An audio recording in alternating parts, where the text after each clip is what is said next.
আসসালামু আলাইকুম, বিসমিল্লাহির রহমানির রহিম। স্নেহের সুপ্রিয় শিক্ষার্থীবৃন্দ, তোমাদেরকে অনেক অনেক প্রীতি ও শুভেচ্ছা জানিয়ে অনলাইন ক্লাস শুরু করছি। আল্লাহ মহান, একটাই লক্ষ্য, হতে হবে দক্ষ।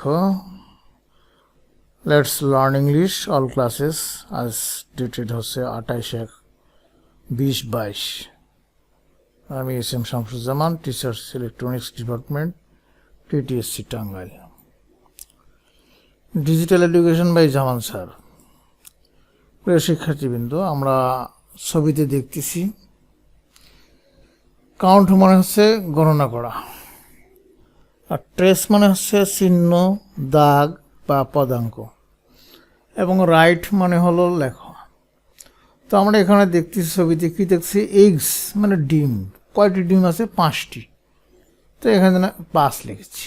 তো এখানে আমরা ধরেছি বলস, কয়টি বল? 4টি। তাহলে এখানে আমরা 4 লিখব। গট, এখানে কয়টি ছাগল? ছাগল হচ্ছে 1টি, তাহলে এখানে আমরা 1 লিখব। ডগস, এখানে কয়টি কুকুর? 2টি, এই জন্য এখানে আমরা 2 লিখব। হেন্স, এখানে মুরগি, কয়টি মুরগি আছে? 5টি, সুতরাং এখানে আমরা 5 লিখব। ক্যাটস মানে বিড়াল, কয়টি বিড়াল আছে? এখানে 3টি বিড়াল আছে, এই জন্য এখানে আমরা লিখব কি? 3। প্রিয় শিক্ষার্থীবৃন্দ, তোমরা খুব সহজেই বুঝতে পেরেছ যে ইক্স মানে হলো ডিম, বলস মানে বল, গট মানে ছাগল, ডগস মানে কুকুর, হেন্স মানে মুরগি, ক্যাটস মানে বিড়াল, কাউন্ট মানে হচ্ছে গণনা করা, আর ট্রেস মানে হচ্ছে চিহ্ন, দাগ বা পদাঙ্ক। ঠিক আছে, তোমরা খুব সহজেই অনুধাবন করতে পেরেছো ইনশাআল্লাহ। প্রিয় শিক্ষার্থীবৃন্দ, এখন আমরা দেখব যে লুক, লিসেন অ্যান্ড সে। দেখুন, বলুন এবং শুনুন।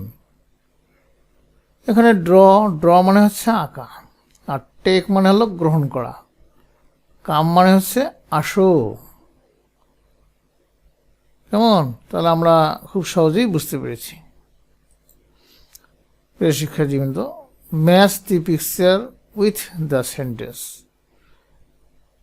ড্র এ ডগ বলতেছে, তাহলে এখানে এটা হবে, কুকুর রাখতে বলা হয়েছে, তাহলে এটা হবে এটা। টেক ইউর ব্যাগ, তোমার ব্যাগ লও, তোমার থলে নাও, তাহলে কোনটা হবে? তাহলে এইটা, টেক ইউর ব্যাগ। আর কাম হেয়ার, এখানে আসো, তো সেটা হবে কোনটা? এই যে এইটা, মা মেয়েকে ডাকতেছে, কাম হেয়ার, এখানে আসো। তাহলে আমরা এইভাবে ম্যাচিং করবো, যে এটার সাথে হবে এটা, এটার সাথে হবে এটা, আর এটার সাথে হবে এটা। ঠিক আছে, তোমরা খুব সহজেই বুঝতে পেরেছ। আচ্ছা, ওকে। এবারে দেখো, লিসেন শোনো, সে বলো, অ্যান্ড ডু মানে করো। আমরা পূর্বেই পড়েছিলাম যে স্ট্যান্ড আপ মানে দাঁড়াও, সিট ডাউন মানে বসো, দাঁড়ান বা বসুন বললে হবে। স্ট্যান্ড আপ মানে দাঁড়াও বা দাঁড়ান, সিট ডাউন মানে বসুন বা বসো, গো টু দ্য উইন্ডো মানে জানালার কাছে যাও, পয়েন্ট টু দ্য ডোর মানে দরজার দিকে।